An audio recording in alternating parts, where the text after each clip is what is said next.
Okay, hola spotters, welcome back to Soul Mechanics. So, this is somewhat of a special episode. I know I get around to saying most of them are special in some way or another. They're all special. But this one in particular is one that I've been wanting to do for a long while, ever since I started the Sidetracks course. This was one of the videos that I indeed had in mind. And anybody who's been following along might recall that we actually began that course with, we did the enlightenment videos, and then we did the karma videos, and this particular topic ties into both of them, but thereafter, furthermore, this topic, in fact, kind of ties together everything regarding the channel. Like, this is one of the bigger topics that we'll be dealing with, and it goes a lot further than you might initially surmise. Before I begin, though, this video I'd like to dedicate to a few different people. Firstly, I'd like to dedicate it to Madame Lauren Hall. In fact, I'd like to go about saying that let's just have a standard dedication to Madame Lauren Hall and to Madame Third Eye, our master operator for just about every video, because they are like my favorite people in the world. Lauren, Juanita, Madame Third Eye, you guys are fucking awesome. I just love you immensely and indefinitely. There is no measure to how much I just thoroughly enjoy your very existence and appreciate it. But also, I'd like to dedicate it to some of the people that I work with, primarily one of our newer cooks, two of our newer cooks, one of our other cooks, one newer cook, and a particular young lady, Excelis, that I work with, who is just fantastic. She's been backing me up ever since she got on the job. She's bad as fuck. She's a really hard worker. She's really determined and intent at the job. She's very good. She really puts herself into it, makes sure that she does the job appropriately and to the best of her abilities. And like I said, she's been backing me up. She and I kind of have this sort of partnered relationship for the most part, always doing what we can to help each other out, and usually taking up similar, if not the same, assignments.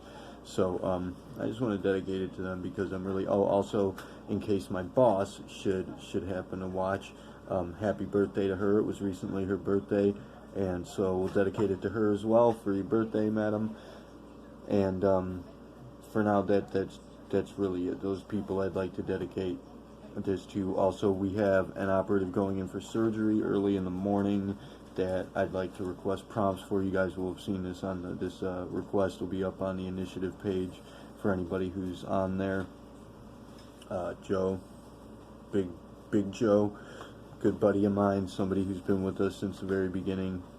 So I'm kind of worried about that. I want him to come out the other side intact and recover swiftly and safely. So also, we're going to be looking to take up donations to a certain extent for his off time if we can. If anybody wants to help pitch in a few bucks to help him get through that area, he's going to be out of work for a little while and unable to make do. So we're going to try and look out for him in that regard. I'm going to put up some kind of a fundraiser or something tomorrow. But anyways, that's it for the particular cook whom I happen to mention. She should be a new subscriber unless she already got bored and booked out. But if she is watching, madam, thank you very much for attending. It's very nice to have you. I really think highly of you guys. There's maybe like two people at work that I don't have a great degree of respect for very particular reasons. Particularly because they kind of tried to screw me and made asses of themselves in the process. So, I mean, not only did they get on my bad side immediately, but then they thereafter kind of humiliated me in the process. So,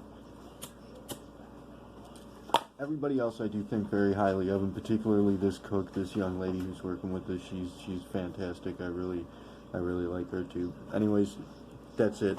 Just dedicating this video to all of those persons. But I know that I've stated on a few occasions that we were kind of wrapping up this cycle or this season of the channel, and I'm not really sure how I'm going to manage that, because it's like I really don't want to take off time, so it's like, what's the point of ending it?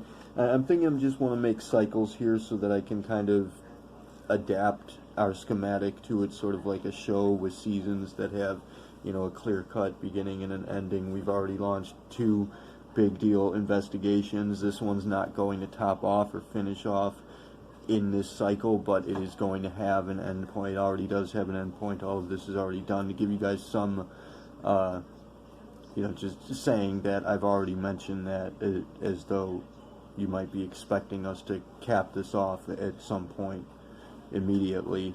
That's not the case. You look at how long the channel's been running for this cycle or this season and consider it from a relative perspective. It might take a little while to get this done, and I can give you a general idea of the mapping at hand, and saying that we have a couple of sidetrack videos we need to get done. We have 2 more high noon videos that need to get done.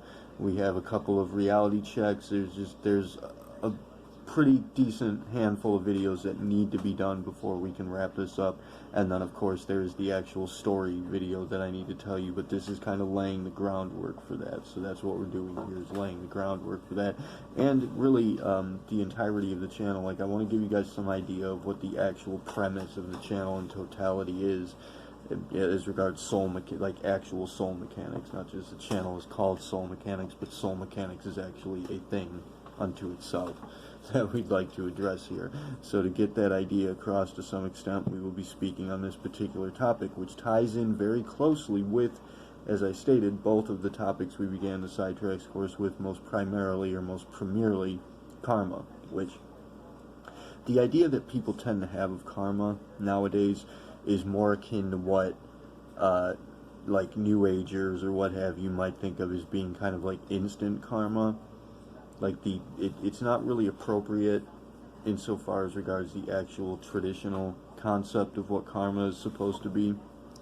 The karma that we tend to think of nowadays is like, for example, if I were to stumble upon a wallet and I were to pick up that wallet, maybe check the ID and find the address and like send it back or toss it in the mailbox immediately or what have you, if I were to not check if it had money and just, you know,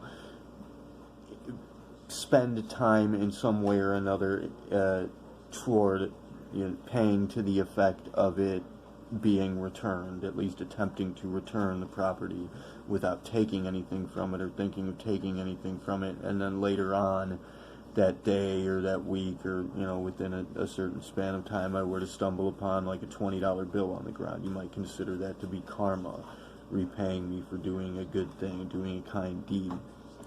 But in fact that would be more akin to what we'd have to think of as being instant karma, which is kind of like a slang sort of a thing.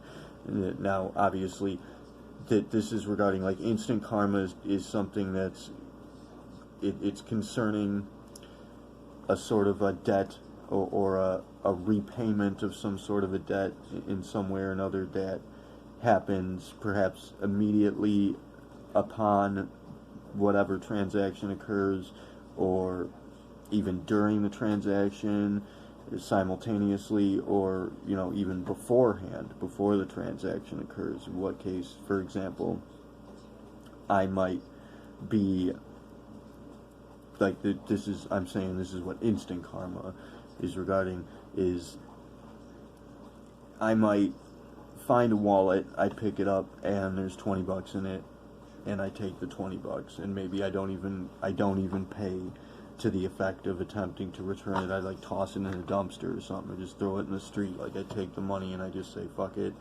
and then I get back home and find that while I was gone somebody had broken into my house and stolen something of equal or greater value.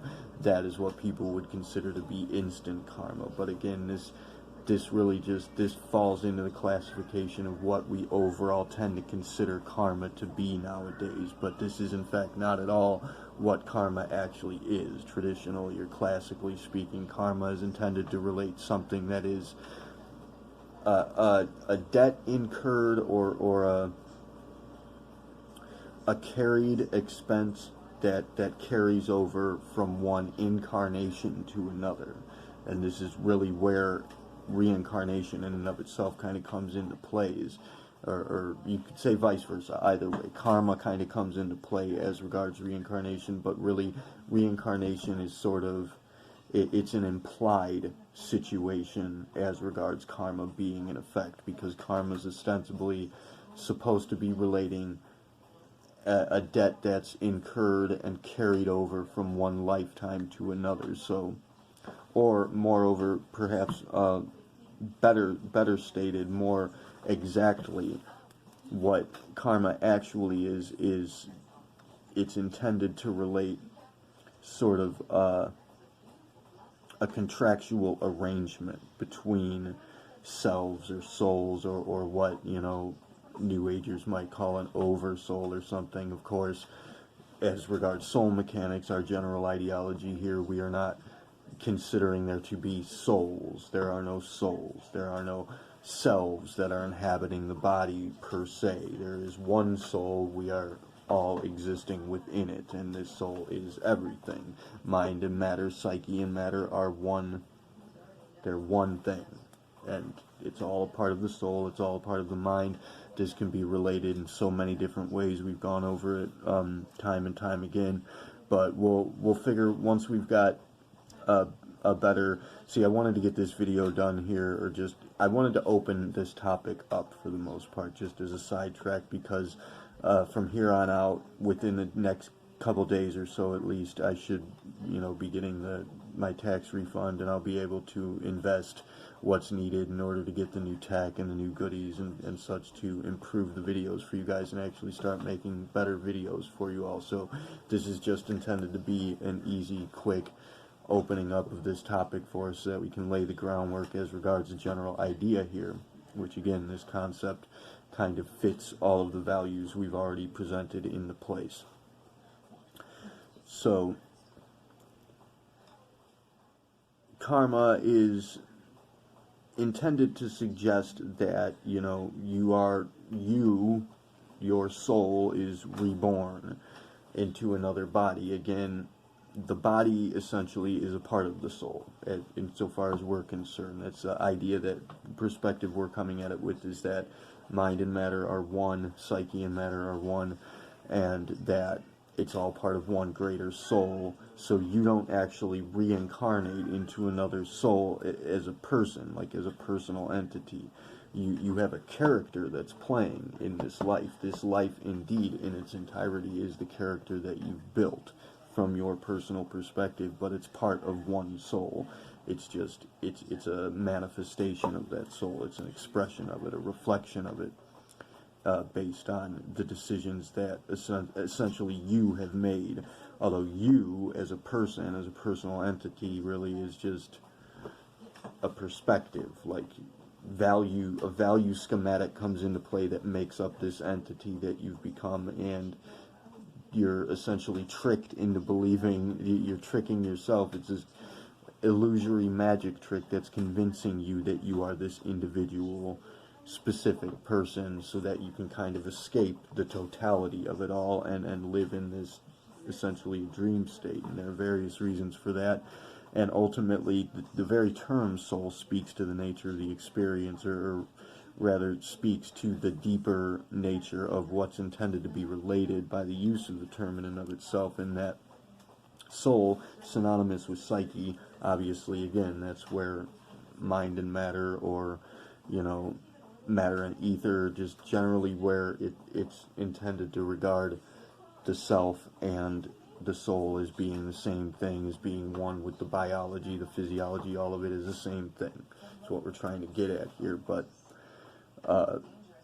that's as regards the description, the definition of the word in and of itself. But there's a deeper value at play there, wherein you could see that the soul is regarding like the soles of a shoe. It's the foundation, it's the premise, it's the point from what something comes, a point upon which something is standing. It is the core, it's the bottom, it's the deepest recess, and it is the cavity or the container of a thing, which soul, again, thereby becomes synonymous with vessel, which is synonymous with body. So another avenue by which we come to that relation, wherein it's the same thing.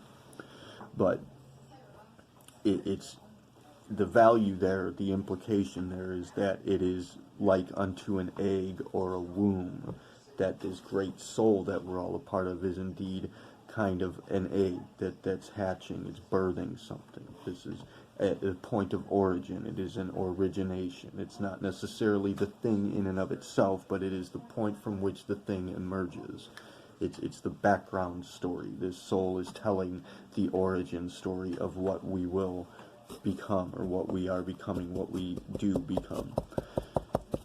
So that's just general premise as regards that. And again, karma is intending to relate that perhaps a character carries something over from one incarnation to the next. Now, as stated, we are not suggesting or believing to any extent that there is an individual personality, an individual soul that indeed incarnates. Like, you're not born the person that you are. Perhaps you're born with a certain schematic, perhaps certain values come into play.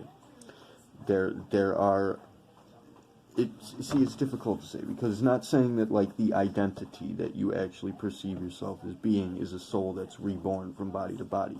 However, reincarnation does exist, and it's point blank obvious. It's just scientific fact. There are two primary measures by which the entity survives death, the death of the body, and that is via the body itself, wherein we pass on our genes. You know, if you have a child, essentially you've passed on the genes of yourself and your partner, and though it's a fusion, it's a new person, obviously, it's a differing person, it's still the same person. It's literally the same genes, it's the same structure, it's the same cellular structure, it's the same material. It's the same person continuing, just like any plant. You know, you cut off a piece of a plant and you clone it, it's the same thing. It continues to grow. It's all the same thing. I mean, so inevitably we're all part of the same person, ultimately. Another measure by which we can go about suggesting that we are all connected and in fact one single soul. But obviously, that's going to be one measure by which we're considering reincarnation. I've always considered reincarnation perhaps like the soul mechanics theory of reincarnation, you could say, is that, you know, the DNA houses the memory of a thing, houses the memory, what constructs the biology of a thing, and thereby, you know, it's an extension of the body, it's a growth of the body, it is the life continuing to live, you know, further down the line. But then the second measure, and of course we have the DNA in place, so the DNA houses the potential. Generally it has the mapping, the schematic for a living entity, the biology of a thing. It's the capacity, it's the capability for it to be whatever it might become. But then there's the activating principle. That's kind of like the primer, and then there's a catalyst involved. And that catalyst event is going to be the value. Now, the values are passed along, and we've spoken to values being like hauntings, like ghosts that remain around, and they live on in things. They activate things. They activate, like the genome has so many different potentialities that can arise, and these potentialities are made active, they're activated, triggered, brought into play by the values that are presented. And so values can be passed on through lessons, you know, through traditions, through heritage. Values can be passed along, and thereby the entity continues to live, because that's what you are, that's what the entity really is. There is no defining yourself beyond the values that make up who and what you are thinking of yourself as being. So that's what you are. I mean, seriously, look at it. I know a lot of people like to think, well, I have a soul, but consider you probably don't, because that's really, it doesn't actually make any sense to even think that. However, if you really look at it and think about what actually constitutes your person, it is A, your physiology, your biological structure, and B, your patterns, your routines, your programming, your value set. So, passing along your values can essentially continue the process of you being you through other people, kind of like living vicariously, in a manner of speaking, except for the fact that you are actually living through them because they are, again, physiologically a part of you. So, now let's say a theory for reincarnation as an actual functioning happenstance. whereupon karmic debts, in fact, could be incurred by some measure. This is just to finish off this video, so we got this premise in play. We can continue off of here in another one thereafter, but just to ask the question, if the DNA, the human genome, the genetic structure and the DNA structuring, if those components are what allots for potentialities to occur, if you say pass on your genetic structure, the components of your physiology and your biology via DNA and what have you, cellular structure, and that potentiality exists in the ongoing creature, then could you thereby activate the principles that affect upon that being, that structure, the same person? If you put into play precisely the correct value set, and the values aligned in much the same way that your values aligned, would it thereby become that same person living on? And we have to get into the anatomy course and really, get down to the nitty-gritty of what actually makes up a person. And we'll get down to all that. We'll try to cover this as best we can. Of course, some of it might carry over into this next cycle. We won't be able to get it all done. We're going to do the best we can, though, to lay the groundwork here, because this is going to be the most important facet of what needs to be in play in order for us to actually finish off the story that I'm trying to tell you guys about what's happening with me and what has happened with me and how that relates to the greater investigation as it stands. But I suppose that's the query to put in play here. That's the understanding that we have to present, that the biology, the cellular structure, the genome, the DNA, these are all potential manifestations. They're a mapping, they're a blueprint for an entity. And thereby, would reincarnation be affected if potentials were activated that essentially recreated the person? So if I passed on precisely the same values to someone who shared my genetic structure, would it activate me as them? In what case? Is that what reincarnation is meant to indicate? Is that what reincarnation potentially is? At the same time, we also have various occasions wherein it seems that people have, very similar lives. We have twin persons, we have doppelgangers, we have people who just appear very similar, people who have identical appearances, people who have identical appearances throughout history. Could these be occasions of reincarnation transpiring? Obviously, the physical, the very presence of a person, the image of a person, is going to be a constituent factor in their general personality and their being. It's not like it's meaningless. There's a meaning to it. That's where meaning comes from. We see meaning in images and symbolism. So there's a meaning there. That's in fact what the definition of it is meant to convey.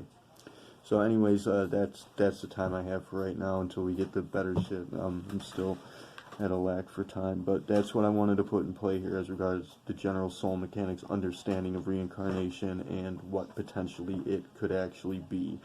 Of course, we're asking for you guys to give us your input here. I'm asking for you guys to give me your input, and then Cheeks and I will follow up later.